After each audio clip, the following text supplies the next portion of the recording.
Very good morning to all.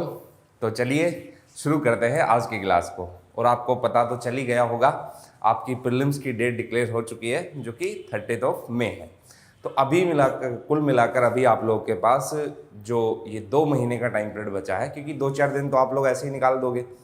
ये 2 महीने का टाइम पीरियड बचा है, इसके अंदर जितना आप लोगों ने पढ़ा है उसको ज़्यादा से ज़्यादा रिवाइज करना है। हाँ, थोड़ा सा करंट अफेयर पे ज़्यादा फोकस रखना आप लोग को, ताकि एग्जाम के अंदर अगर जो क्वेश्चन आ रहे हैं हम लोग तो कराएंगे ही कराएंगे, उसके अलावा जो करंट अफेयर का आपका जो पोर्शन पैरेलली चलेगा उसको थोड़ा सा आप लोग को ध्यान में रखते हुए चलना है। तो चलिए शुरू करते हैं। आई होप इस बार सभी का प्रीलिम्स क्लियर हो। तो आज की क्लास का जो अपना सेशन रहेगा वो लास्ट क्लास से आगे हम लोग कंटिन्यू करेंगे। तो लास्ट क्लास के अंदर हम लोगों ने डिस्कस किया था, एक बार मैं थोड़ा सा आप लोग को बता देता हूं, उसी से आगे फिर हम लोग कंटिन्यू करेंगे। तो लास्ट क्लास के अंदर नॉन कोऑपरेशन मूवमेंट के बारे में हम लोग समझ चुके थे, और ये नॉन कोऑपरेशन मूवमेंट हरियाणा के अंदर गांधी जी की जो विजिट हुई तो उसके बारे में हम लोग जान चुके थे। तो नॉन कोऑपरेशन मूवमेंट जब हम लोगों ने समझा तो आपको पता है कि non cooperation movement Gandhi ji ने विड्रॉ कर लिया था, और उसके पीछे का रीजन, इमीडिएट रीजन तो चोरी चोरा इंसिडेंट बताया जाता है, लेकिन एक पॉलिटिकल समझ भी गांधी की रही होगी कि ये जो टाइम पीरियड ऐसा था कि इस टाइम पर आते आते भीड़ कहीं ना कहीं कम हो गई थी, और जो हमारी जो जनता थी भारत की, उसके अंदर वो पहले जैसी एनर्जी नहीं रही थी। तो गांधी ने सोचा कि अभी जनता उस कगार पर नहीं है, उस कंडीशन पर नहीं है कि आंदोलन को आगे चलाया जा सके। गांधी जी को जेल भेज दिया गया, और वहाँ पर वो अपना लेटर भी लिखते हैं, और उसमें ये बात भी लिखते हैं कि कोई भी आंदोलन हो, उस आंदोलन को हम लोग अहिंसा के माध्यम से ही चला सकते हैं, और चाहे मेरे ऊपर कितने ही प्रहार क्यों ना हो, कितनी ही लाठियाँ क्यों ना बरसे, लेकिन मैं अहिंसा को नहीं छोड़ूंगा। तो यंग इंडिया के अंदर आप लोग ये सारी स्टेटमेंट गांधी जी की देखते हो। आगे की चीज़ें क्या दिखाई दी आपको? देखो हमारे यहाँ पर हिस्ट्री में कैसा फेज आता है। हिस्ट्री में ये चीज़ आपको दिखाई देगी कि जब गांधीयन फेज आगे चलेगा, मतलब गांधी की एक्टिविटीज आगे चलेगी, तो जो हमारे रिवॉल्यूशनरीज थे वो डाउन हो जाएंगे, और जब गांधी जी जेल चले जाएंगे तो ये जो रिवॉल्यूशनरी एक्टिविटीज थी ये आपको बड़े लेवल पर दिखाई देगी।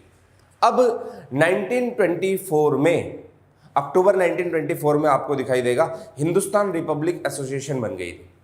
हिंदुस्तान रिपब्लिक एसोसिएशन बनी तो राम प्रसाद बिस्मिल, अशफाक उल्लाह खान, रोशन सिंह, राजेंद्र लाहिड़ी जैसे व्यक्ति इस संस्था के साथ जुड़ेंगे। और ये जो संस्था है इसका फिर एक ही मकसद होगा कि ये जो पैसा है, ये जो ब्रिटिश के पास जो हमारा धन है वो अपना पैसा है, और इसकी लूट करनी है, और रिपब्लिक की स्थापना करनी है, और HRA की ऑर्गेनाइजेशन की जो ब्रांचेस है वो अलग अलग शहरों के अंदर हमें बनानी है। तो इसी क्रम के अंदर, इसी ऑर्डर के अंदर आपको एक 1925 का एक छोटा सा इंसिडेंट दिखाई देगा, और वो इंसिडेंट था कौन सा? काकोरी इंसिडेंट। हिस्ट्री के अंदर 2 इंसिडेंट आपको थोड़े से ध्यान रखने जो छोटे हैं लेकिन बड़े धमाके करके गए। एक तो काकोरी इंसिडेंट और दूसरा था चोरी चोरा इंसिडेंट। काकोरी इंसिडेंट जब हुआ तो ट्रेन को लूटा गया। जब ट्रेन को लूटा गया तो उसमें से ज्यादातर क्रांतिकारियों को पकड़ लिया गया और उनको फांसी दे दी गई। कुछ टाइम के बाद 1928 के अंदर दिल्ली के फिरोजा कोटला मैदान से इस HRA को रीऑर्गेनाइज करके एक नई ऑर्गेनाइजेशन बनती है जिसका नाम था Hindustan socialist republic association, HSRA। Chandrashekhar Azad ji इसके मेड हेड दिखाई देंगे, और भगत सिंह जैसे भी इसके अंदर आकर जुड़ जाएंगे। जब ये HSRA ऑर्गेनाइजेशन बनी, हिंदुस्तान सोशलिस्ट रिपब्लिक एसोसिएशन, उसी टाइम पे लगभग वो 1928 का ऐसा ईयर था कि आपको दिखाई देगा कि साइमन कमीशन भारत के अंदर आया। अब देखो साइमन कमीशन का थोड़ा सा मैं आप लोगों को बैकग्राउंड समझाऊंगा, फिर हरियाणा के पर्सपेक्टिव में उसको हम लोग समझेंगे। एक बार समझना आप लोग, HSRA के बाद जो साइमन कमीशन था ये एक्चुअल में क्या था। देखो जब 1919 का रिफॉर्म आया था, मॉन्टेग्यू चेम्सफोर्ड एक्ट आया, तो इस रिफॉर्म में यह कहा गया कि 10 साल के बाद हम इंडिया को कॉन्स्टिट्यूशनल रिफॉर्म देंगे। इससे पहले 1909 के एक्ट में भी यही बात कही गई थी। अब यहां पर एक चीज समझनी है आपको, साइमन कमीशन का थोड़ा सा बैकग्राउंड आप लोग का तैयार करवा रहा हूं। जब 10 साल के बाद कॉन्स्टिट्यूशनल रिफॉर्म देने हैं तो वो 10 साल के कॉन्स्टिट्यूशनल रिफॉर्म कब आने चाहिए थे? 1929 में। लेकिन देखो बाजी कहां पर मारी, होता क्या है यार, आप लोग को पता है कि जब भी इलेक्शन होते हैं तो इलेक्शन के अंदर कोई भी सरकार चाहेगी कि अपने सिटीजन को सारी चीजें अभी दे दे, आगे का क्या पता क्या होगा क्या नहीं होगा, लेकिन सारी चीजें अभी प्रोवाइड कर दे। तो ब्रिटेन के अंदर 27 के आसपास इलेक्शन होने थे, तो जब इलेक्शन होने थे तो आपको पता है कि वहां पर कंजर्वेटिव पार्टी एक मेन पार्टी के रूप में उभर कर आ रही है। तो वहां पर जो इलेक्शन हो रही थी, जो अभी रूलिंग पार्टी थी, उसने देखा कि यार मेरी अपोजिट पार्टी अपने मैनिफेस्टो के अंदर ये सारी बातें डाल रही है, और अगर ये जीत गई तो भारत के अंदर ये कुछ रिफॉर्म्स करेगी। तो इलेक्शन को ध्यान में रखते हुए 1927 में जो इलेक्शन हुए थे उसी चीज को ध्यान में रखते हुए इन्होंने कमीशन बना दिया जिसका नाम क्या था, साइमन कमीशन। क्या कहा भाई, कहा कि भाई भारतीयों को हम कुछ रिफॉर्म्स देंगे, वो रिफॉर्म्स भारतीयों के पास जाएंगे। अच्छा भाई, किसको देने हैं, इंडियन को देने हैं। एक भी इंडियन को शामिल नहीं किया। 7 मेंबर थे, सातों के साथ ब्रिटिश थे। रिफॉर्म किसको मिलने हैं, इंडियन को। रिफॉर्म में क्या बातें होगी, क्या कमेटी बनेगी, भारतीयों से कुछ नहीं पूछा गया। तो भारत के लिए तो ये था कि भाई आप लोगों के लिए कुछ लेकर आ रहे हैं और आपको एक्सेप्ट करना है, अडॉप्ट करना है। तो जब ये साइमन कमीशन बना तो इस साइमन कमीशन की रिपोर्ट आती है, और इस साइमन कमीशन की रिपोर्ट में फिर साफ तौर पे लिखा कि जो 1919 का ये एक्ट था, इसके अंदर हमने डायरकी लागू किया था।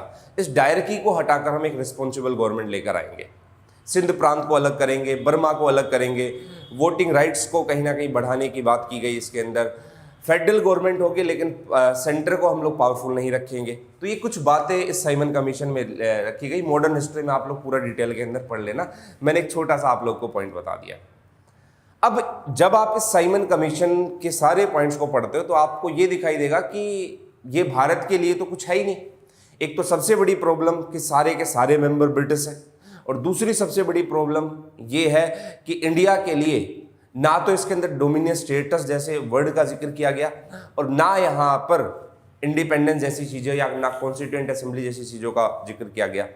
तो भारत ने इस चीज़ का अपोज किया, हरियाणा के लोगों ने भी अपोज किया इस चीज़ का। तो साइमन कमीशन पहले इसलिए आ गया क्योंकि वहां पर इलेक्शन होने थे, और इलेक्शन के चलते 2 साल पहले ही जो रूलिंग पार्टी थी उसने भारत के अंदर कुछ रिफॉर्म्स कर दिए।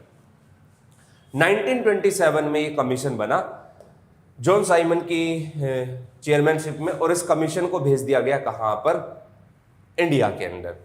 जब ये कमीशन इंडिया में आने वाला था तो भारत के लोगों ने नए नए तरीके निकाले इस कमीशन को बॉयकॉट करने के। तो कहा जाता है कि साइमन जहां जहां पर उसने दौरा किया, एक चीज ध्यान रखना, ये जो साइमन था इसका अपोज हर जगह पर हुआ, लेकिन इस साइमन कमीशन ये हरियाणा में नहीं आया था। ये साइमन नाम का जो आदमी हर जगह घुमा था। कहा जाता है कि जिस ट्रेन के अंदर ये बैठकर जा रहा था, ये सोच रहा था कि बाहर के थोड़े से नारे लगा लेता हूं, नज़ारे देख लेता हूं। बाहर लोग नारे लगा रहे थे, Simon go back, Simon go back. जहां पर ये रुका हुआ था उस होटल के बाहर या उस पैलेस के बाहर लोग खड़े हुए थे कि जब भी साइमन हमें देखेगा तो साइमन गो बैक। मतलब ये साइमन ऐसा लिखता है कि यार मैं इंडिया आ तो गया, लेकिन वही बात हुई कि रजिया कहीं ना कहीं गुंडों में फंस गई। ठीक है, तो ये एक कहावत है, इसको अदरवाइज मत लेना। तो साइमन कमीशन का इतना अपोज किया गया हर जगह पर, और अपने लाला लाजपत राय जी तो मेन लीडर के रूप में थी। तो जब ये लाहौर पहुंचता है तो लाहौर के अंदर भी इसका अपोज होता है, और वहां पर क्या होता है, उसी टाइम पे सारी घटनाएं जुड़ी होगी। लाला लाजपत राय जी लाहौर के मुख्य नेता थे। हिसार से भी उनका मेन रिलेशन था, आपने लास्ट क्लास के अंदर समझा। लाहौर के अंदर जब ये इस कमीशन को अपोज करते हैं तो इनके ऊपर लाठी से प्रहार होता है और इनकी डेथ हो जाती है। और फिर ये एक आखिरी स्टेटमेंट देकर भी जाते हैं, हिंदी में मैं बोलूँगा कि मेरे ऊपर जिस लाठी से प्रहार हुआ है, एक दिन यही लाठी ब्रिटिश साम्राज्य कि ताबूत में आखिरी किल साबित होगी। इसका मतलब ये हुआ कि आप जिस लाठी से मेरे को मार रहे हो ना, जिन तरीकों से मेरे को मार रहे हो, यही तरीके एक दिन आप लोग के ऊपर भारी होंगे, और आपकी सौ पट्टी जो होगी उसमें आखिरी किल यही तरीके साबित होंगे। और हुआ भी। अगर ये सारी चीज़ें नहीं होती तो आज या बाद की कंडीशन कुछ और दिखाई देती। खैर, ऐसा तो हम लोग हिस्ट्री में नहीं बोल सकते कि भाई ये नहीं हुआ होता तो वो नहीं होता, वो नहीं होता तो वो नहीं होता। जैसे आप लोग वर्ल्ड हिस्ट्री में पढ़ते हो तो वर्ल्ड हिस्ट्री के अंदर बोला जाता है, स्टेटमेंट दी जाती है कि यार सेकेंड वर्ल्ड वॉर इसलिए हुआ क्योंकि फर्स्ट वर्ल्ड वॉर हुआ। फर्स्ट वर्ल्ड वॉर इसलिए हुआ क्योंकि उसके बैकग्राउंड में बहुत सारे रिवॉल्यूशन रिबेल चल रहे थे, और ये सारी चीज़ें इसलिए हुई क्योंकि रेनेसां पीरियड आया। अब यार कुछ ना कुछ तो होना ही था, ऐसे हम एक दूसरे के ऊपर टाल नहीं सकते। साइमन कमीशन आया। जब ये साइमन कमीशन आया तो हरियाणा की 3 मेजर डिस्ट्रिक्ट आपको ध्यान रखनी है, रोहतक, झज्जर और अंबाला, यहां पर बहुत बड़े लेवल पर इसका अपोज किया गया और डॉक्टर सत्यपाल, श्रीराम शर्मा और नेकी शर्मा, इन लोगों ने खुलकर इसका विरोध किया। देखो नेकी शर्मा, नेकी राम जी तो ऐसे आदमी थे जो अगर उनको दिखता था कि यहां पर मेरे को एक अहिंसावादी तरीके से चलना है तो अहिंसा के रास्ते पर चलते थे, हिंसा पे नहीं चलते थे।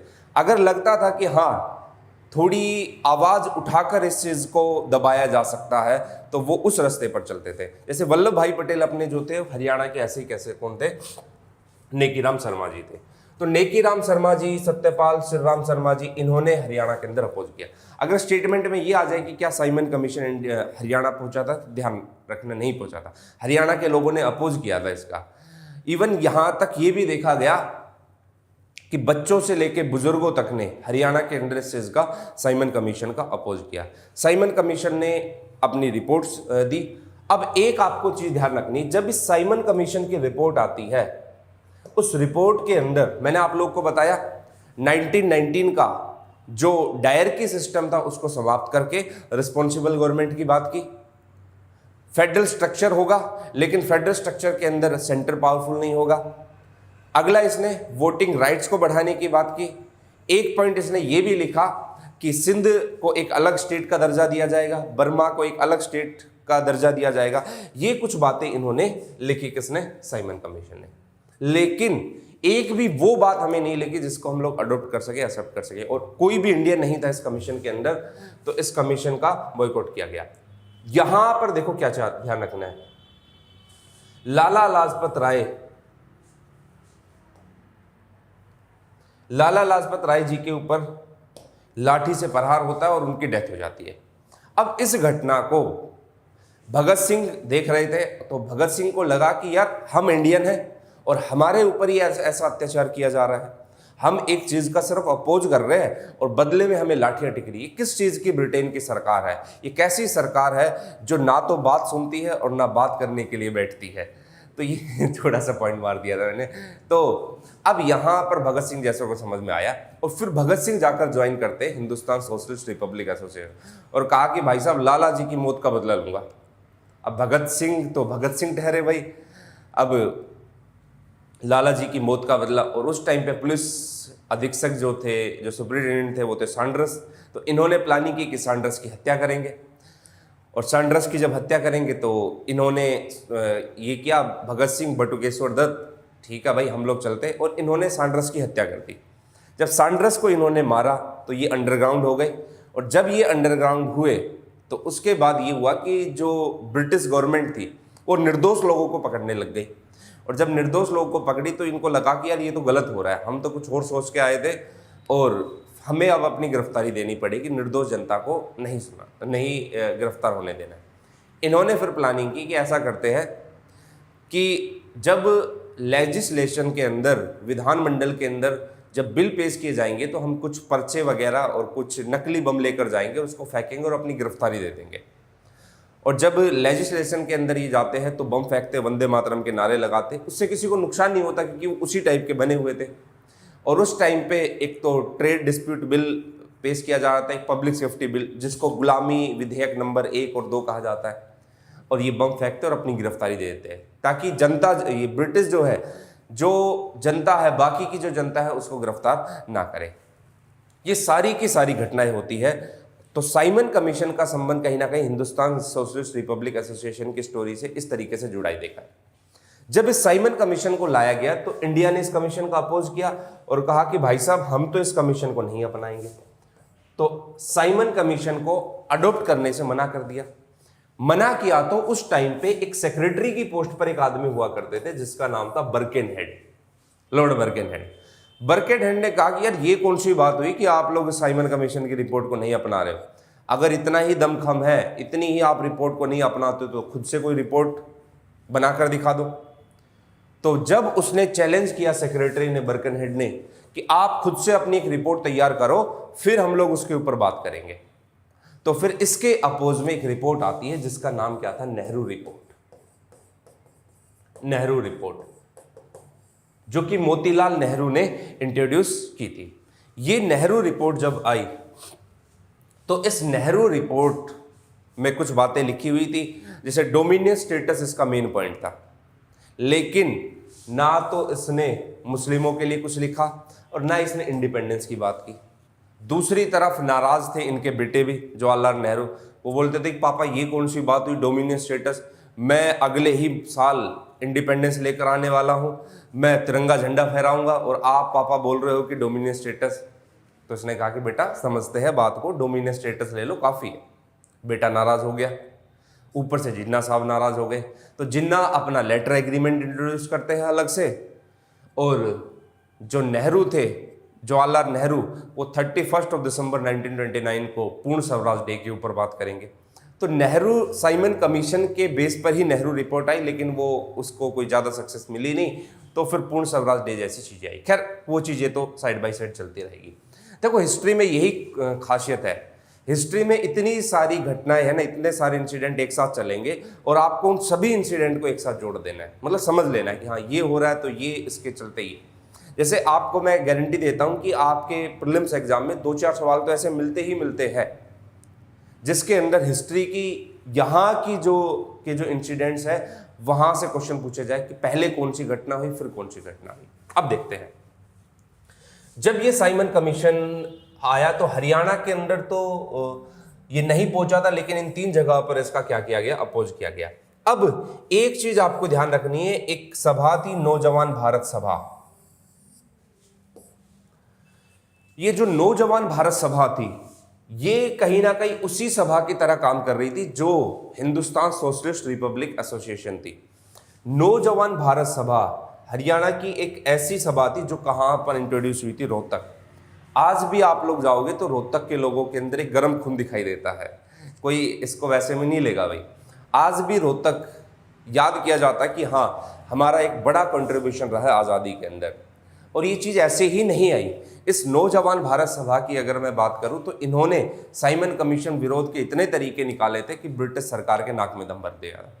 तो ध्यान रखना है, साइमन कमीशन का अपोज करने के लिए नौजवान भारत सभा बनती है, और ये यूथ की सभा थी। और कहां से बनती है, ये रोहतक से बनती है। अब एक पॉइंट आपको ध्यान रखना है, नौजवान भारत सभा बनी, इन्होंने भी अपोज किया। उसके पैरेलली फिर नेहरू रिपोर्ट आ गई थी। जब नेहरू रिपोर्ट आई तो उसमें कुछ खास चीज़ें मिली नहीं, तो भारत के लोगों के अंदर वैसी ही निराशा आई। फिर 31 दिसंबर 1929 को होता क्या है कि जवाहरलाल नेहरू लाहौर में रावी नदी पर भारत के तिरंगे को होस्ट करते हैं और बोलते हैं कि अगला जो मंथ आएगा उसका जो आखिरी संडे होगा उस दिन मैं भारत का पहला इंडिपेंडेंस डे सेलिब्रेट करूंगा। तो ये कहा बिल्कुल कि अगला मंथ मतलब 1929 में, अगली स्लाइड पर चल लेते हैं। 1929 में जब आखिरी अगले महीने का जो आखिरी संडे आएगा उस दिन हम लोग कौन सा डे सेलिब्रेट करेंगे, पूर्ण स्वराज डे सेलिब्रेट करेंगे। देखो मैं थोड़ी चीजें लिखवा कम रहा हूं, वैसे कम बता रहा हूं, लेकिन आप लोग को समझ में आना चाहिए कि कैसे कैसे क्रोनोलॉजी हिस्ट्री की चल रही है। भाई ये हो गया। जब ये हुआ तो उस साइड जिन्ना भी नाराज थे, इस साइड मोतीलाल नेहरू की रिपोर्ट में कुछ ज़्यादा चीज़ें मिली नहीं, जवाहरलाल नेहरू नाराज हो गए थे। तो यहाँ पर गांधी जी ने अल्टीमेटम भी दिया और जवाहरलाल नेहरू ने भी, कि हम एक रिपोर्ट इंट्रोड्यूस कर रहे हैं जिसका नाम था, कौन सी रिपोर्ट, गांधी का 11 पॉइंट डिमांड लेटर, गांधी की 11 सूत्रीय मांगे।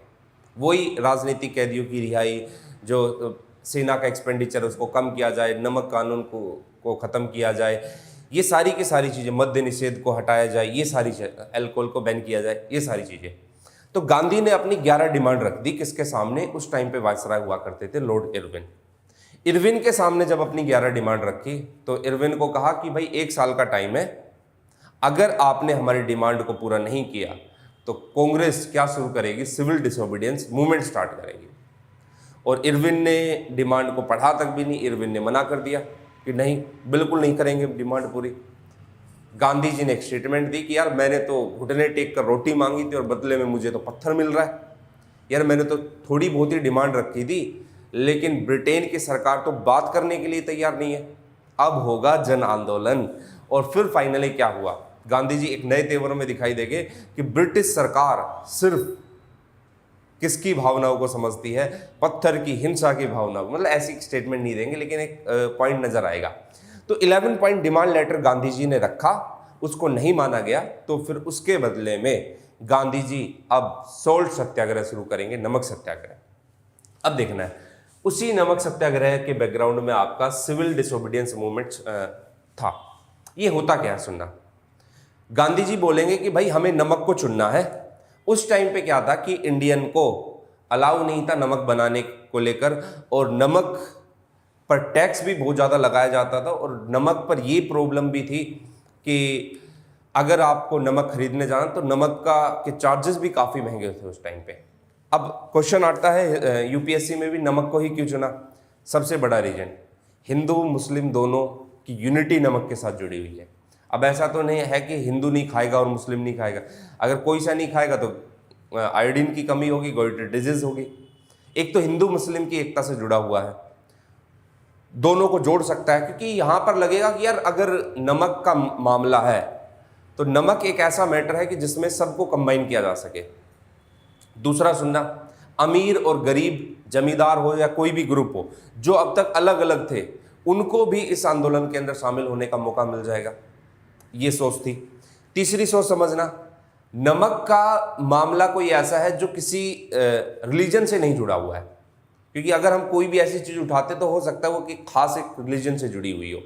और नमक के ऊपर हमारे ऊपर जो टैक्सेस इम्पोज किए जा रहे हैं, हमें बनाने से, मैन्युफैक्चरिंग के लिए मना कर रखा है, ये सारी चीज़ें हैं, उनका भी हम लोग अपोज कर सकते हैं। तो गांधी ने नमक को चुना, और जब नमक को चुना तो गांधी चल पड़े अपने 78 फॉलोवर के साथ। कहाँ से? साबरमती आश्रम से। नौसारी डिस्ट्रिक्ट के अंदर दांडी पड़ता है, तो वहाँ जाना है। 78 फॉलोवर्स चल पड़े, गुजरात से थे, कुछ यूपी से, अलग अलग जगहों से थे। जब गांधी जी गए तो 12 मार्च को गांधी जी की ये यात्रा शुरू होती है, और 5 अप्रैल को गांधी जी वहाँ पर पहुँच जाते हैं। और हमारे यहाँ पर देखो, आज भी आप लोगों ने गाँव में देखा होगा, जब जाते हो तो जैसे एक एग्जाम्पल देता हूँ कि आप गाँव में देखना, घर वाले ये कहेंगे कि यार शाम के टाइम पे नमक नहीं लाना है। कभी आप लोग इस चीज़ को नोटिस करना, जैसे आपकी मम्मी कहती है कि बेटा जा दुकान से नमक लिया, तो आप बोलते हो मम्मी शाम को ले आऊँगा। तो हमारे यहाँ आज के टाइम पे भी शाम के टाइम पे नमक नहीं लाया जाता है। तो यही कुछ रीज़न रहा होगा कि शाम के टाइम पे अलाउ नहीं किया गया। फिर 6 अप्रैल को अगले दिन सुबह मुट्ठी भर नमक उठाया और नमक कानून को तोड़ दिया। मुट्ठी भर नमक उठाने का मतलब है कि हमारे पास अब पावर आ गई कि नमक बना सकते हैं। और वहाँ पर फिर गांधी ने एक प्लानिंग की कि सिविल डिसओबीडियंस, नाम से ही पता चल रहा है क्या करना है, डिसओबीडियंस, अवज्ञा करनी है। किस तरीके से? बड़े सिविलाइज वे में आंदोलन करना है। मतलब देखो, नॉन कोऑपरेशन मूवमेंट, असहयोग आंदोलन सिविल डिसओबीडियंस से इसलिए अलग है कि यहाँ पर गांधी ने बोल दिया है कि ब्रिटिश सरकार को बॉयकॉट करना है, बहिष्कार करना है, इन सारी चीज़ों का बहिष्कार करना है जो हम लोग पहले शामिल करते आए हैं। लेकिन बड़े ही किस वे में करना है? सिविलाइज वे में। नॉन कोऑपरेशन के अंदर ये था असहयोग करना है, सिविलाइज अनसिविलाइज ऐसा कुछ था नहीं। लेकिन वो गांधी के तरीके थे जिसकी वजह से सारी चीजें चल रहे थे। यहां पर क्या है कि अगर ब्रिटिश सरकार आपको मारती है तो आपको पिट लेना है, आपको सिविलाइज रहना है। और अगर आप नारे भी लगाते हो तो उसमें भी आपको सिविलाइज रहना है। और फिर गांधी ने अलग अलग फॉलोवर बना दिए, अलग अलग लीडर बना दिए। और वेब मिलर नाम के एक रिपोर्टर थे, वो भी गांधी जी के साथ थे। और यहाँ पर बताया जाता है कि वेब मिलर लाइव टेलीकास्ट करते इस चीज़ का। और धर्सना के अंदर जो इंसिडेंट हुआ वो आज भी हिस्ट्री नहीं भूली है। धर्सना के अंदर सरोजनी नायडू वहाँ की मेन लीडर थी, तो वहाँ पर ब्रिटिश सरकार आती है और महिलाओं को मारती है। तो गांधी जी की कुछ प्लानिंग ऐसे होती थी कि जैसे अगर ये कोस्टल एरिया है, यहाँ पर हम नमक बना रहे हैं, तो इस कोस्टल एरिया के नज़दीक अगर इस साइड से ब्रिटिश सरकार एंट्री करेगी तो सबसे आगे वुमेन्स होंगी, महिलाएं होंगी, उनके गोद में बच्चे होंगे, और फिर पीछे कौन होगा? बड़े बुजुर्ग होंगे, और सबसे लास्ट में होंगे हमारे जैसे यंग लोग। तो ब्रिटिश सरकार आएगी, इससे पहले महिलाओं को, बच्चों को मारेगी, फिर बुजुर्गों को मारेगी, फिर अपना नंबर आएगा। और ऐसा करने से ब्रिटिश कहीं ना कहीं रुकेगी या डरेगी। तो ये कुछ ना कुछ चाल गांधी जी की रही है कि इस तरीके से करना है। खैर, ये दांडी मार्च शुरू होता है 12 मार्च 1930 को। कितने फ्लोर के साथ? 78 फ्लोर के साथ।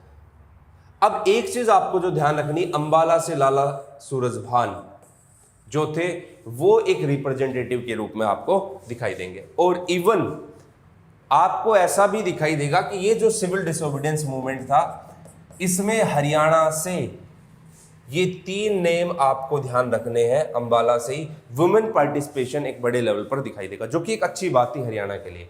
अंबाला से आपको दिखाई देगा जो लाला दुलीचंद थे, उनकी 3 पुत्रियां थी, विद्यावती, यशोदा और जमुना। तो लाला दुलीचंद जो कि अंबाला से संबंध रखते थे, और लाला सूरजभान ये भी अंबाला से है। तो ये इन 78 फॉलोवर में थे, और इस मूवमेंट के अंदर वुमेन पार्टिसिपेशन में ये 3 नाम आपको ध्यान रखने हैं। तो ये चीजें हुई। अब भाई आंदोलन शुरू हो गया। जब आंदोलन शुरू हुआ तो हरियाणा के अंदर भी जगह जगह पर ये आंदोलन हुआ। अब देखो, जो कोस्टल एरिया है वहां पर आंदोलन चल रहा था, वहां पर एक लीडर है, सारी चीजें चल रही थी। बाकी के जो दूसरी जगह, वहां पर सारी चीजों का बॉयकॉट किया जा रहा है, बहिष्कार किया जा रहा है। अब यहां पर सिविल डिसोबीडियंस के अंदर क्या दिखाई देगा आपको? चौधरी देवीलाल, यहां से इनकी मेन एंट्री होती है। देवीलाल का मेन लीडर के रूप में उभरना, उसका सबसे बड़ा रीजन कौन सा था? Civil disobedience movement. कौन सा? 1930 का। 1930 का सिविल डिसोबीडियंस मूवमेंट इनको एक बड़े लीडर के रूप में उभार देगा। अब 400 सत्याग्रही इस दौरान हरियाणा के अरेस्ट हुए। कब तक? सितंबर 1930 तक। एक चीज आपको ध्यान रखनी है, हरियाणा के एग्जाम के अंदर देखो, अगर यहां से कोई क्वेश्चन आएगा तो वो क्वेश्चन हिस्ट्री से रिलेट करके पूछेगा। कोई फैक्चुअल क्वेश्चन आएगा तो ऐसे नाम पूछ लेगा। कोई कॉन्सेप्चुअल क्वेश्चन पूछेगा तो रीजन पूछेगा क्यों हुआ। और हिस्ट्री में सबसे अच्छी बात यह है कि अगर किसी भी मूवमेंट का रीजन जानना हो तो आप आसपास की घटनाओं को देख लो। जैसे एक एग्जांपल बताता हूं, सिविल डिसोबीडियंस मूवमेंट क्यों हुआ? कौन सा टाइम पीरियड है? 1930 का। देखो, सबसे पहला पॉइंट, गांधी जी की हमेशा से एक थ्योरी रहेगी, स्ट्रगल करना है, फिर अपने आप को फ्री कर देना है, फिर स्ट्रगल करना है। संघर्ष विराम संघर्ष। नॉन कोऑपरेशन को बीते हुए लगभग 10 साल हो चुके थे, और जब नॉन कोऑपरेशन को बीते हुए 10 साल हो चुके थे तो गांधी जी ने कौन सा मूवमेंट शुरू किया? अब सिविल डिसोबीडियंस की। अब इस जनता की एनर्जी का हमें यूज करना और बड़े लेवल पर धमाका करना है। दूसरा रीजन समझो, साइमन कमीशन की रिपोर्ट में कुछ खासा नहीं था, इसलिए आंदोलन शुरू किया गया। तीसरा सुनना, जो हमने पूर्ण स्वराज डे डिक्लेयर किया और उसके बाद इरविन के सामने अपनी 11 डिमांड लेटर रखे, उसको इरविन ने नहीं माना, और हमारा जो टारगेट था सिविल डिसोबीडियंस का वो हमें शुरू करना था, ये है।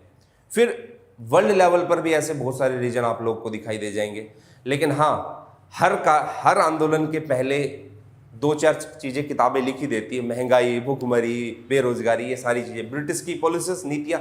लेकिन हाँ, मेन रीजन आप लोग को मैंने अभी बताया वो रहा है। जब ये सारी की सारी चीज़ें हुई 1930 तक, तो चौधरी देवीलाल एक प्रमुख नेता के रूप में आपको उभर कर दिखाई देंगे।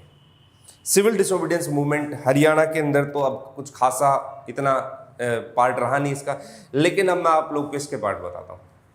देखते देखते ये सिविल डिसोबीडियंस मूवमेंट लगभग पूरे भारत तक फैल चुका था। अब इसके प्रोग्राम में क्या? हर चीज़ का बहिष्कार करना है, शराब की दुकानों के सामने महिलाओं को धरना देना है। अब ये जो है नॉन कोऑपरेशन में नहीं था, लेकिन वहाँ पर महिलाएं आई थी और सिविल के अंदर इसको शामिल कर लिया था। अब इससे होता क्या था?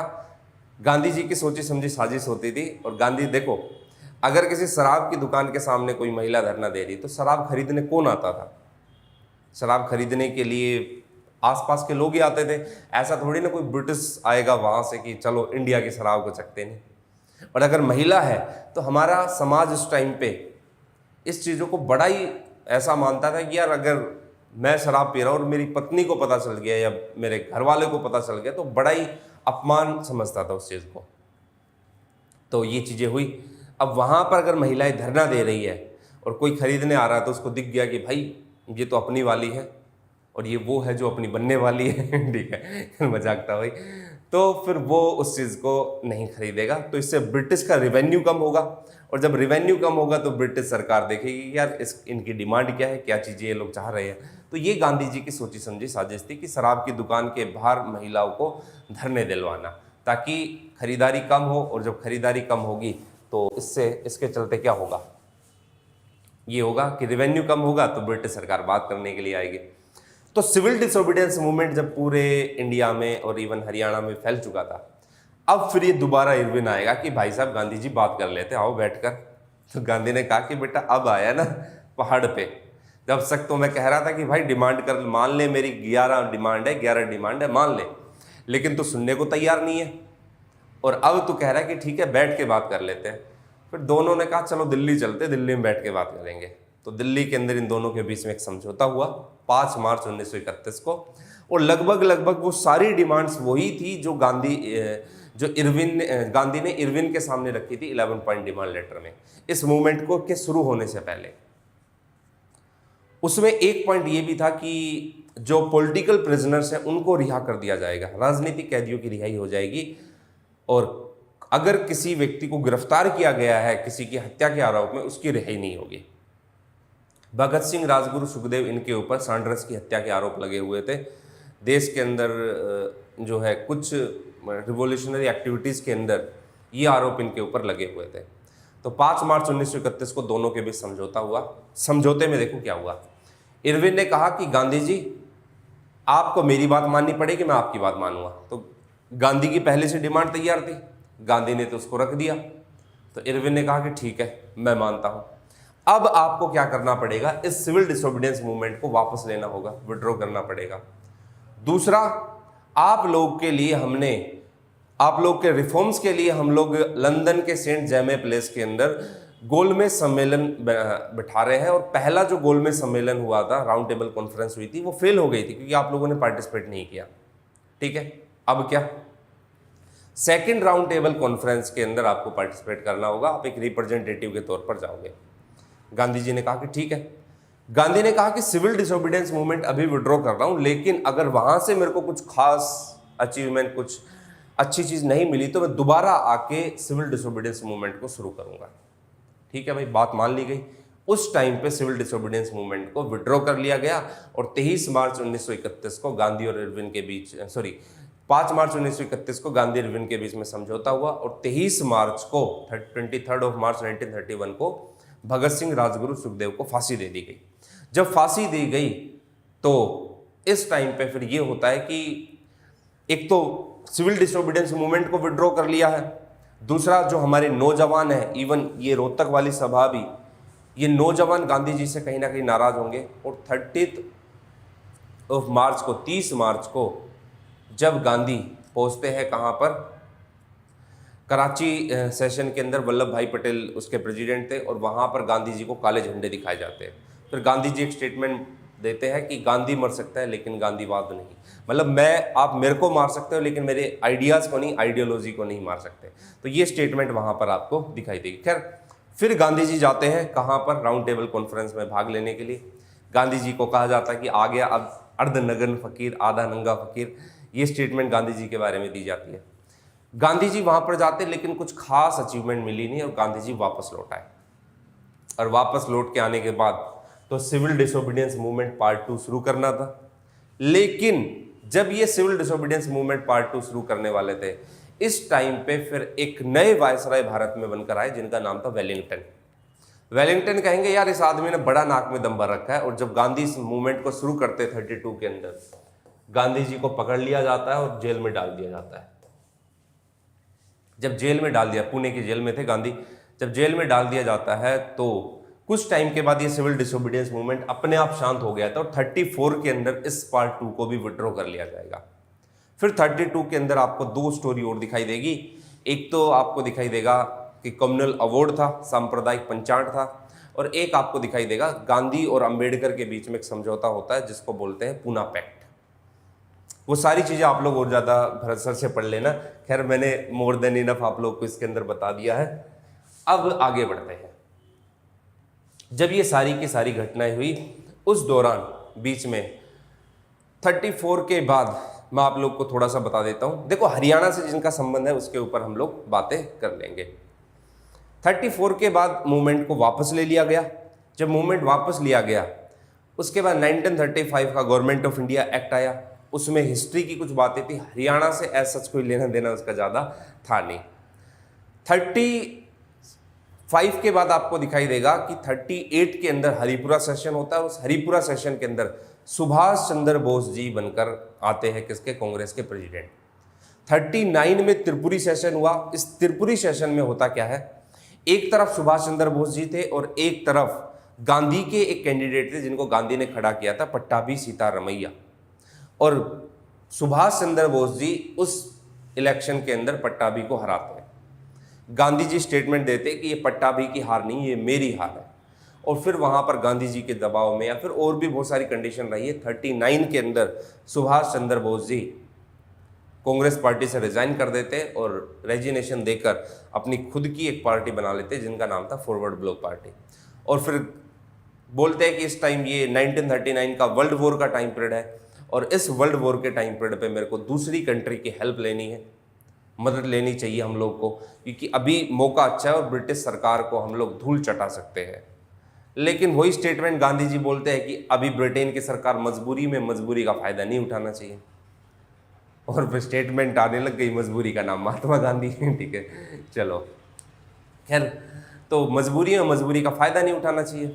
तो सुभाष चंद्र बोस जी बोलते हैं कि यार गांधी जी, मजबूरी में तो भारत की सरकार भी रही, हम लोग भी रहे फर्स्ट वर्ल्ड वॉर में। आप जलियांवाला बाग इंसिडेंट भूल गए, हमने उनका साथ दिया, बदले में हमें ये चीज़ मिली। ठीक है, तो फिर ये गांधी के बीच साथ डिस्प्यूट दिखाई देता है और फिर वो रूस जैसी कंट्री जाते हैं, मॉस्को जाते हैं, फिर जर्मनी जाते हैं, जापान से जाकर मुलाकात करते हैं और घूमते घूमते आज कहाँ गायब हो गए पता ही नहीं चला, वो तो बंद पन्ने ही रह गए भाई। लेकिन 1939 में जब वर्ल्ड वॉर शुरू हुआ, अभी मैं आप लोगों को क्विट इंडिया मूवमेंट का बैकग्राउंड तैयार करा रहा हूँ। जब 1939 में वर्ल्ड वॉर शुरू होता है तो इस वर्ल्ड वॉर में आपको क्या दिखाई देगा कि लॉर्ड लिनलिथगो एक नए वायसराय के रूप में आए और लिनलिथगो क्या बोलते हैं कि इस वर्ल्ड वॉर के अंदर भारत हमारे साथ खड़ा है, भारत हमारे साथ लड़ रहा है। लो भाई, ये कौन सी बात हुई, बिन बुलाए मेहमान, हमने कब कह दिया कि हम आपके साथ खड़े हैं। तो लिनलिथगो, ये वर्ल्ड वॉर की स्टार्टिंग होती है, यहाँ पर जर्मनी अटैक करता है पोलैंड के ऊपर, फिर ब्रिटेन भी आ जाता है और फिर जापान की कुछ टाइम के बाद एंट्री हो जाती है। तो जब ये वर्ल्ड वॉर शुरू हो गया था तो ब्रिटिश को क्या चाहिए, भारत का सपोर्ट चाहिए, भारत का साथ चाहिए, भारत की आर्मी चाहिए। तो सपोर्ट तो कुछ इस तरीके से तो करेगी नहीं। तो बदले में 1940 में भारत को एक ऑफर दिया गया जिसका नाम था अगस्त ऑफर। अगस्त ऑफर में क्या कहा कि आप हमें सपोर्ट करो, बदले में हम आपको कुछ चीजें देंगे, अगस्त ऑफर देंगे। पहला क्या, वर्ल्ड वॉर के बाद आपके लिए कॉन्स्टिट्यूएंट असेंबली बनेगी, और बताओ। दूसरा, आपके लिए डोमिनियन स्टेटस होगा। तीसरा, आपको जो एग्जीक्यूटिव काउंसिल होगी वायसराय की उसको एक्सपेंड कर देंगे। चौथा, एक वॉर काउंसिल बोर्ड बना दिया जाएगा। वो 4 चीजें होगी। तो भारत ने कहा कि नहीं भाई, इस चीज़ को हम लोग एक्सेप्ट नहीं करते हैं, अडोप्ट नहीं करते। अगस्त ऑफर हमने क्या किया, रिजेक्ट कर दिया। अगस्त ऑफर जब रिजेक्ट हुआ तो जवाहरलाल नेहरू जी एक स्टेटमेंट भी देते हैं कि अगस्त ऑफर दरवाजे में जंग लगी हुई कील के जैसा है, जिसमें कब जंग लग जाने के बाद टूट जाएगा कुछ पता नहीं है। अगस्त ऑफर फेल हो गया। अगस्त ऑफर के बाद क्रिप्स मिशन आता है। क्रिप्स मिशन में बोलते कि रिप्रेजेंटेटिव कॉन्स्टिट्यूएंट असेंबली होगी जिसमें ब्रिटिश इंडिया और किसके लोग शामिल होंगे, देसी रियासतें शामिल होंगे। अगर इंडिया चाहे तो कॉमनवेल्थ की मेंबरशिप ले सकता है। माइनॉरिटी का कॉन्स्टिट्यूशनल स्टेटस, उसके ऊपर अलग से बात की जा सकती है, और डोमिनियन स्टेटस की बात यहाँ भी की गई। तो प्रॉब्लम ये आई, क्रिप्स मिशन भी कहीं ना कहीं वही बातें लिख रहा था जो अगस्त ऑफर में घूम फिर कर लिखी हुई थी। अगस्त ऑफर हमने रिजेक्ट किया, क्रिप्स मिशन हमने रिजेक्ट किया। तो फिर एक बीच में एक सत्याग्रह चला जो कि था इंडिविजुअल सत्याग्रह, व्यक्तिगत सत्याग्रह। ये व्यक्तिगत सत्याग्रह, इसको दिल्ली चलो सत्याग्रह के नाम से भी जाना जाता है। तो देखना है आपको 1940 से लेके 41 तक ये सत्याग्रह चला। और इसमें ये होता था कि जो ये वर्ल्ड वॉर चल रहा है, सेकेंड वर्ल्ड वॉर, इसके अंदर हमें जनता को जागरूक करना है कि भाई आपको इस वर्ल्ड वॉर का हिस्सा नहीं बनना है। और कहीं ना कहीं गांधी जी बैकग्राउंड भी तैयार कर रहे हैं जो क्विट इंडिया मूवमेंट स्टार्ट होने वाला उसका। हरियाणा के अंदर भी इस इंडिविजुअल सत्याग्रह के अंदर काफ़ी लोगों ने हिस्सा लिया। ये सुबह होता था और शाम तक चलता था और लोग इकट्ठा होकर दिल्ली चलते थे। होता क्या था भाई, अब हरियाणा के एक पार्ट से कुछ लोग इकट्ठा होकर जा रहे हैं और पूछा जा रहा है कि भाई कहाँ जा रहे हो आप लोग? कुछ नहीं, दिल्ली जा रहे हैं। दिल्ली जाकर करोगे क्या? पता नहीं, चल रहे हैं बस। अब सामने एक आदमी वो बोल रहा है यार मैं भी फ्री हूँ, चल मैं भी चलता हूँ। तो मैनू की, तेनू की, सानू की, तो सारे चलते हैं। तो हम लोग इकट्ठा होकर कहाँ पर चलते हैं? दिल्ली की तरफ। जब दिल्ली की तरफ चलते हैं तो ये इंडिविजुअल सत्याग्रह था। इसके अंदर पहले सत्याग्रही आप लोग हिस्ट्री में देखते हो विनोबा भावे, दूसरे जवाहरलाल नेहरू और तीसरे कौन थे? ब्रह्मदत्त थे। ये तीसरे वाले का नाम एक बार यूपीएससी ने पूछा था। चलते हैं। जब ये सारी की सारी चीजें हो गई इंडिविजुअल सत्याग्रह, तो हरियाणा से भी मास पार्टिसिपेशन दिखाई देगा। फिर गांधी जी का 1942 का क्विट इंडिया मूवमेंट आता है, भारत छोड़ो आंदोलन आता है। और इस भारत छोड़ो आंदोलन के अंदर ये मूवमेंट जो है वो 8 अगस्त 1942 को शुरू होता है। क्विट इंडिया मूवमेंट से पहले गांधी जी वर्धा रिजोल्यूशन लेकर आते हैं और वर्धा रिजोल्यूशन के अंदर इस क्विट इंडिया मूवमेंट का रिजोल्यूशन पास करते हैं और यहाँ पर पैरेलल गवर्नमेंट बनती है। इस मूवमेंट के अंदर समानांतर सरकार बनती है। कांग्रेस के बड़े बड़े लीडर को गिरफ्तार करके जेल में डाल दिया जाएगा। तो गांधी जी 8 अगस्त को ही बॉम्बे के ग्वालियर टैंक ग्राउंड से एक स्पीच देते हैं और वहाँ पर डू और डाई का नारा देते हैं। बोलते कि अब जेल भरने से काम नहीं चलेगा, अब हमें कंप्लीट इंडिपेंडेंस चाहिए, पूर्ण आज़ादी चाहिए। तब तक जेल में रहो जब तक आज़ादी ना मिल जाए, तब तक नारे लगाते रहो जब तक आज़ादी ना मिल जाए। बच्चों ने भी काफ़ी परेशान किया, मतलब बच्चियों ने भी काफ़ी ब्रिटिश सरकार के नाक में दम भरा। और ये 1942 से लेके 45 तक पूरे भारत के अंदर फैल चुका था। हरियाणा के अंदर भी आपको दिखाई देगा, रेलवे स्टेशन है, पोस्ट ऑफिस है, टेलीग्राम है, पुलिस स्टेशन है, यहाँ पर जगह जगह पर प्रोटेस्ट हुआ। जब इन जगहों पर प्रोटेस्ट हो रहा है, रेलवे रुकी हुई है, पोस्ट ऑफिस रुके हुए हैं, ये सारी चीज़ें रुकी हुई है, तो इसकी वजह से ब्रिटिश सरकार को भी काफ़ी नुकसान हो रहा है। और ये नॉन कोऑपरेशन और सिविल डिसोबीडियंस से मूवमेंट से भी बढ़कर एक बहुत बड़ा मास मूवमेंट था, क्योंकि इसके अंदर एक ग्रुप और शामिल हो गया था। वो था कौन सा ग्रुप? जमींदार ग्रुप, जो कि एक्सपोर्टर के रूप में काम कर रहा था ब्रिटिश ईस्ट इंडिया कंपनी है, ब्रिटिश के साथ। ठीक है, तो बहुत सारी संस्थाएं बनाई गई इस टाइम पे कंट्री से बाहर भी, और इंडियन नेशनल आर्मी भी बनती है इसके पैरेलली। और ये जो इंडियन नेशनल आर्मी थी नेताजी सुभाष चंद्र बोस की, इसमें जो पॉइंट आपको ध्यान रखना है, हरियाणा से थे 2845 सोल्जर। कहाँ से? हरियाणा से, इस इंडियन नेशनल आर्मी के अंदर। तो क्विट इंडिया मूवमेंट, भारत छोड़ो आंदोलन हुआ और 42 से 45 तक ये पूरे इंडिया के अंदर फैल चुका था। जब ये भारत छोड़ो आंदोलन पूरे इंडिया में फैल गया, 3 स्टेजेस के अंदर पैरेलल गवर्नमेंट फ्रेम्ड हुई, रेडियो स्टेशन बहुत सारे चलाए गए, अंडरग्राउंड रेडियो स्टेशन चलाए गए। इसके बाद फिर नज़र आ गया कि भाई अब हम लोग ज़्यादा टाइम तक भारत के अंदर रूल नहीं कर सकते हैं। और फिर टाइम पीरियड ऐसा आया कि जून 1945 के आसपास ब्रिटेन में इलेक्शन होते हैं और वहाँ पर एक सरकार थी कंजर्वेटिव पार्टी, जो कि चर्चिल पीएम थे। और फिर जब इलेक्शन होते हैं तो नई सरकार लेबर पार्टी की गवर्नमेंट बनती है। और ये जो लेबर पार्टी गवर्नमेंट थी, नई प्रधानमंत्री कौन बनते हैं? क्लीमेंट एटली। और फिर क्लीमेंट एटली बोलते कि अब मैं भारत में 1946 में एक मिशन भेजूंगा जिसका नाम क्या था? Cabinet mission. अब आप कहोगे सर सारी स्टोरी में हरियाणा कहाँ गायब है? हरियाणा की बीच बीच में चीज़ें आ रही है, वही आपको ध्यान रखनी है। ज़रूरी था आपको हिस्ट्री की एक पूरी टाइमलाइन बतानी, इस तरीके से चीज़ें हो रही है। मैं चाहता था यार इस टॉपिक को स्किप भी कर देता, क्योंकि बोलता कि यार 2 ही चीज़ें हैं पढ़ने लायक और कुछ है ही नहीं। लेकिन हाँ, वो पूरा स्टोरी के साथ बता रहा हूँ। हरियाणा की चीज़ें नहीं आ रही तो उसके अदरवाइज जो बाकी की चीज़ें वो थोड़ा सा आप लोग को ध्यान रखना है। ना मेरा एक क्लास में कुछ जा रहा था और ना आप लोग का एक क्लास के अंदर कुछ जा रहा था। लेकिन हाँ, मेरा कुछ नहीं जाता, आप लोग का बहुत कुछ चला जाता है इस एक क्लास के अंदर। अब देखते हैं, जब ये सारी की सारी चीज़ें हुई, उसके बाद आपको दिखाई क्या देगा कि बड़ा मास मूवमेंट चल रहा है, बड़े अच्छे ढंग में चीज़ें चल रही है। ब्रिटेन में वहाँ पर इलेक्शन हुए, नए बन गए कौन? क्लीमेंट एटली। और बोलते हैं कि यार अब कैबिनेट मिशन भेजता हूँ। कैबिनेट मिशन ने 2 बातें की 1946 का, जल्द से जल्द भारत के अंदर एक कॉन्स्टिट्यूएंट असेंबली बनाई जाए और जल्द से जल्द भारत के अंदर क्या होना चाहिए? एक एंटरिम गवर्नमेंट होनी चाहिए, अंतरिम सरकार।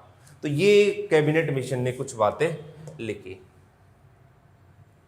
अब आपको क्या ध्यान रखना है, हरियाणा जो है फर्स्ट और सेकंड वर्ल्ड वॉर के अंदर क्या हरियाणा का रहा है, क्या रोल रहा है फर्स्ट और सेकंड वॉर के अंदर। तो कैबिनेट मिशन ये सारी चीजें हुई और फिर 1947 के अंदर माउंटबेटन प्लान आया। माउंटबेटन प्लान के बाद आज़ादी मिल गई, ठीक है, वो आप लोग देख लेना। ये पॉइंट आपको जरूर समझना है, क्योंकि यहां से क्वेश्चन एग्जाम के अंदर कॉन्सेप्चुअली क्वेश्चन कम और फैक्चुअली क्वेश्चन एग्जाम में ज्यादा आते हैं। अब देखो, गवर्नमेंट ने क्या किया था, सेपरेट रिप्रेजेंटेटिव लेजिस्लेटिव काउंसिल के अंदर रूरल और अर्बन एरिया के लिए किया था, पॉपुलेशन के बेस पर। इस चीज का अपोज किया राय बहादुर चौधरी लालचंद, कहां के, रोहतक के। और इसी दौरान आपको दिखाई देगी, ये इसी टाइम की पीरियड की बात बता रहा हूं, इसी दौरान आपको दिखाई देगा सिर फजल ए हुसैन, लाला हरकिशन चौधरी, लालचंद जी, ये सारे के सारे, नेकीराम शर्मा जी, ये सभी के सभी ब्रिटिश फर्स्ट वर्ल्ड वॉर के अंदर जो ब्रिटिश गवर्नमेंट थी उसका क्या करेंगे, अपोज करेंगे। और ये सारी की सारी चीजें आपको फर्स्ट वर्ल्ड वॉर और सेकेंड वर्ल्ड वॉर से हरियाणा की दिखाई देगी। इसको आराम से पढ़ लेना, इसमें नाम ध्यान रखने आपको। देखो 1946 का जो इलेक्शन हुआ उसमें आपको क्या ध्यान रखना है, 1946 का इलेक्शन है और इसी टाइम पे कौन सा मिशन आ रहा है, कैबिनेट मिशन आ रहा है इंडिया में 1946। और फिर उस बीच में लियाकत समझौता, राजगोपालचारी जी का शिमला सम्मेलन, वेवल प्लान, वो सारी चीजें आप लोग वहां पर पढ़ देख लेना हिस्ट्री के अंदर। 1946 का जब इलेक्शन होता है तो 1946 के अंदर उस टाइम पे तो पंजाब और हरियाणा के अंदर यूनियन पार्टी जो कि सिकंदर हयात खान की थी वही मेन चलती थी। और 1946 में आपको दिखाई देगा कि ये जो यूनियनिस्ट पार्टी ये क्या पड़ जाएगी, थोड़ी वीक पड़ जाएगी। ये वही यूनियनिस्ट पार्टी है जो 1937 के जो इलेक्शन हुए थे तो उस इलेक्शन के अंदर पंजाब के अंदर सिकंदर हयात खान जी ने अपनी सरकार बनाई थी। मुस्लिम लीग को कितनी सीटें मिली, 75, कांग्रेस को 51 सीटें मिली, अकाली दल को 22 सीटें मिली, यूनियनिस्ट पार्टी इस बार सिर्फ कितनी सीट पा पाई, 20 सीट। जो और इंडिपेंडेंट जो थे वो कितनी सीटों पर जीते, 7 सीटों पर। तो आपको ये ध्यान रखना है 1946 का जो इलेक्शन था उस इलेक्शन के अंदर किसको कितनी सीटें मिली है, ये पूरा का पूरा आप लोग देख लेना। अब देखो कैबिनेट मिशन आ गया, इलेक्शन करवाए जाने लगे और कॉन्स्टिट्यूएंट असेंबली बन गई, संविधान सभा बन गई। फिर इसी बीच कैबिनेट मिशन ने पार्टीशन की बात नहीं की थी। इन्होंने ये नहीं कहा कि भारत और पाकिस्तान नाम के 2 डोमिनियन स्टेटस बनेंगे। जब माउंटबेटन प्लान आया 3 जून, उससे पहले क्लेमेंट एटली अपनी डिक्लेरेशन दे चुके थे। क्लेमेंट एटली ने डिक्लेरेशन दी कि मैं जून 1948 से पहले पहले भारत को आज़ाद कर दूंगा और नए वाइसराय को बनाकर भेज दिया, किसको, लॉर्ड माउंटबेटन को। लॉर्ड माउंटबेटन भारत आता है और बोलता है कि भारत और पाकिस्तान 2 डोमिनियन स्टेटस होंगे और रेडक्लिफ कमीशन बनाया जाएगा, जो रिवेन्यू होगा उसका हम लोग बंटवारा करेंगे। और 14-15 अगस्त को आपको दिखाई देगा इंडिपेंडेंस फाइनली मिल गई, पार्टीशन के साथ, बंटवारे के साथ। और ये इलेक्शन की चीजें आप लोग थोड़ी सी ध्यान रखना क्या क्या हुआ।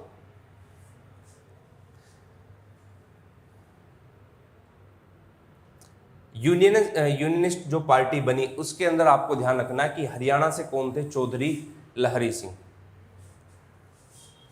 कौन थे, चौधरी लहरी सिंह। इस यूनियनिस्ट पार्टी के अंदर जिसको गठबंधन की सरकार जिसने बनाई थी। इस दौरान आपको क्या ध्यान रखना है, 19 दिसंबर 1946 के अंदर सोहना मेवात का जो रीजन है, मोहम्मद यासीन खान एक मेन लीडर थे यहाँ के, इनसे मुलाकात करने के लिए गांधी जी यहाँ पर सोहना के अंदर इनसे मिलने जाएंगे। और 9 दिसंबर को 1947 को गांधी जी विजिट करेंगे कहाँ पर, पानीपत के अंदर। अब इस सिचुएशन को मैं आप लोग को बताता हूँ, कौन सी सिचुएशन।